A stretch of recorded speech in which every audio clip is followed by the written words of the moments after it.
And it's midnight, and we just hear.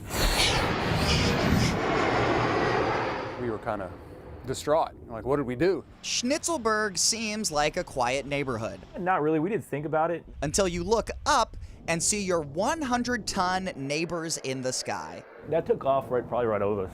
While it is loud, it's also an approved zone for the Quieter Home program. The Louisville Regional Airport Authority came by both Keith Katz and Zach Bain's houses earlier this year to give them sound-resistant windows and doors. They did a good job. Everything opens and closes. Both men are fans of the end result, but not fans of the paperwork. I tried everything I could to not sign it. What % of them use avigation easements? Oh, 99. Muhammad Ali is one of many airports that require people to sign an avigation easement if they want this sound insulation. It's an agreement that says if the airport authority tries its best to sound insulate your home, you cannot come back afterwards and sue the entity for any issues related to flights over your house. One passage says a person waives all rights to sue for any and all claims and demands of any nature, including injury or property damage. Is it common that that homeowners see these easements and they say,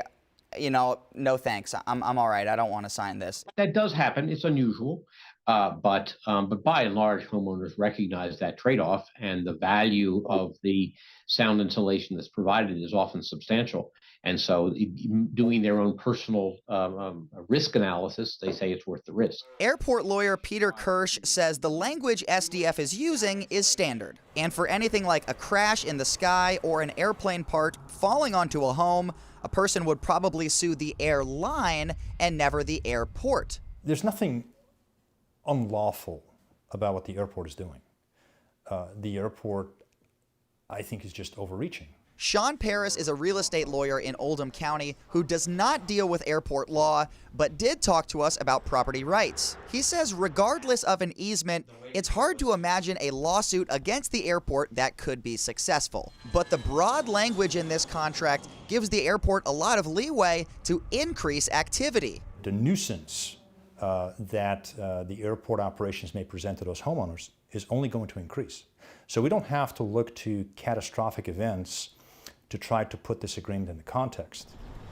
Both Bain and Katz understand what they signed and hope it doesn't come back to haunt them. Resale value on the house doesn't hurt the resale value on the house because it is for everyone ever. They are thankful for the sound insulation, but would like to see some of the language tightened up to give homeowners more peace of mind. Why do you have to have those rights? I mean, you're going to keep on flying anyway.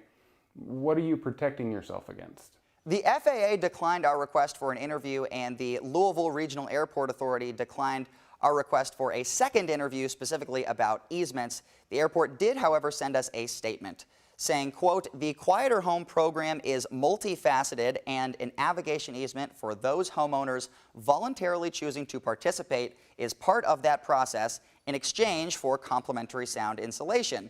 It serves as an acknowledgement that aircraft may operate in the normal course of business within the FAA-approved airspace over their property.